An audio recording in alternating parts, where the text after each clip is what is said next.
Hey everyone, I've always wanted to make my own video on, why you should get into YouTube, the benefits of it, and today I want to make a form of that of why you shouldn't be afraid to become a Siege YouTuber. You know, Rainbow Six Siege is a game, any video game, where at some point you're going to make tutorial videos. Like, it's just going to happen. And you will be scrutinized for it. I made Oblivion tutorials, and a lot of people don't know this, but I didn't actually, when I made those tutorials, I didn't know about the game nearly as much as I do now. And I got a lot of comments, mean comments about me being a dumbass. Like, it happens. And I think that can be a very scary thing for some people. Siege is also a game that has a very high skill ceiling.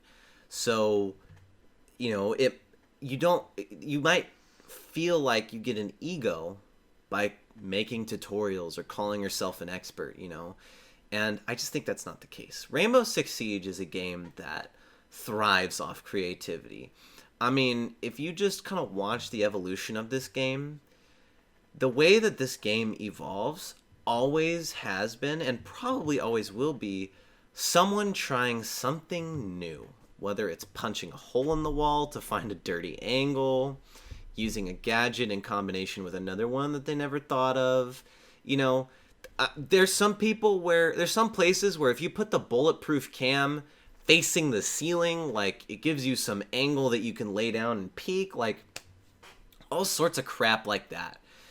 And I think that leaves the door open for you to have a real impact on your viewers. If you watch the Logic Bomb podcast, they interviewed a lady that takes player feedback, right? And one of the things she said is it's very common if a YouTuber says something is a problem that the viewers default agree with them. And I can confirm I'm one of these people. I've never had a problem with Valkyrie, and then Get Flanked started complaining about Valkyrie, and I don't like Valkyrie anymore. It's just the thing. I'm a big Get Flanked fan. I love his videos, so I hate Valkyrie, right? And I think that can be used if you're a new Siege person. Just, if someone watches you give them something creative to think about and be like, yeah, I learned this angle from anonymous guy 27, or whatever the case may be.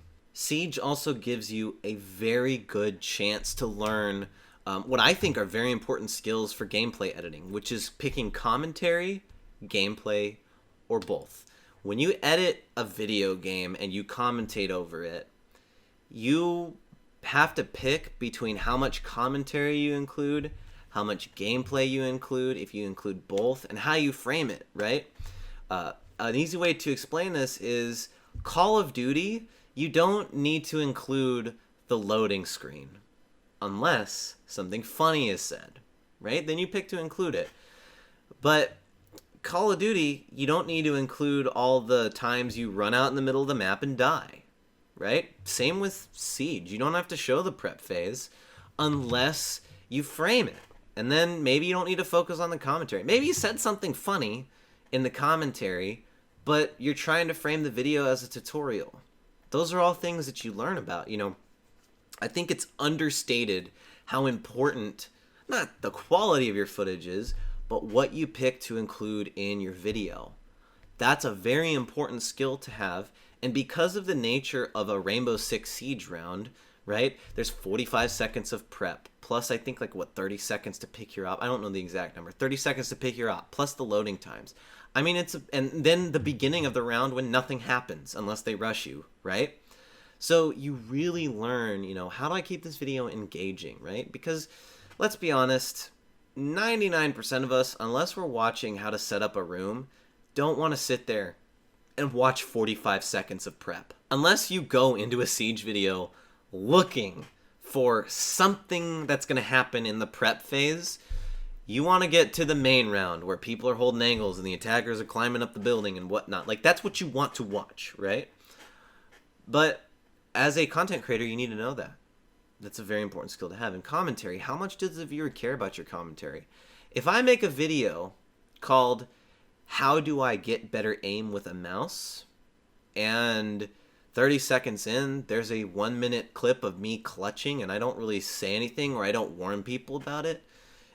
Is it going to be a valuable clip to the video, or am I not going to need it? That's a question you have to ask yourself, and everything's subjective. You have to figure that out for yourself. It might initially seem like your round where you're a roamer and you rotate all the way around the map to flank someone might look cool, but in the video it's boring, and that's just stuff that you learn. And Rainbow Six Siege creates that environment for you to really learn what clips to include, what commentary to include, and how to frame it. I think it's one of the easier games to do that with.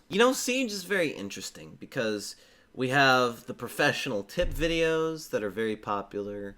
We have the casual meme montages, but it's still possible for you to be a Copper 4 and be a successful Siege YouTuber.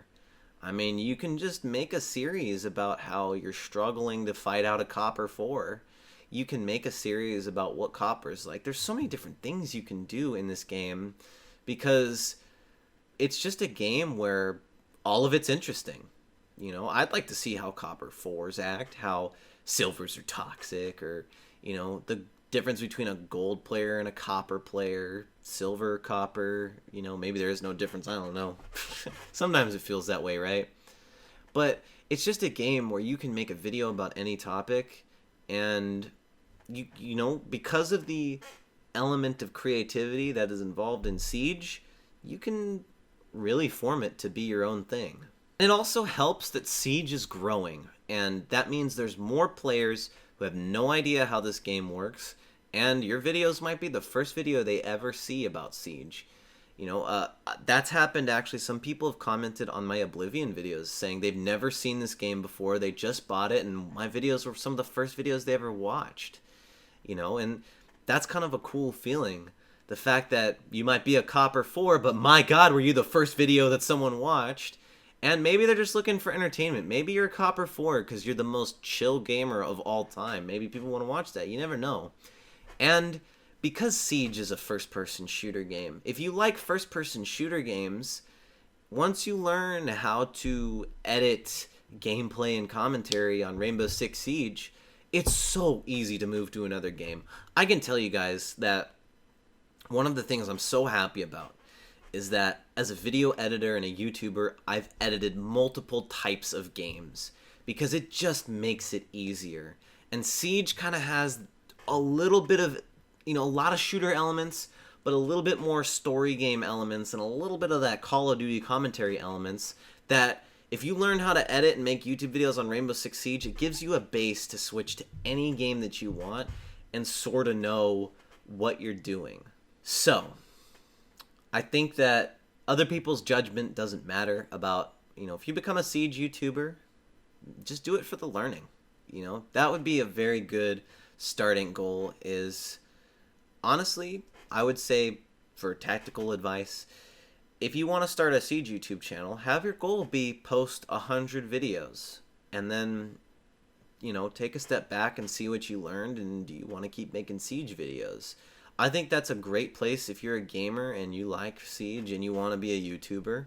I think that's a really good place to start. I think it's going to help you learn a lot of the skills that I've learned that, I've seen people try to edit gameplay from games that I've never played before, and then I take a stab at it and it looks better, because I have experience editing all these different video games, and Siege is a good foundation. I'm going to stand by that Siege is a good foundational game for you to learn how to edit. So that's all I kind of have to say about that. It's yes.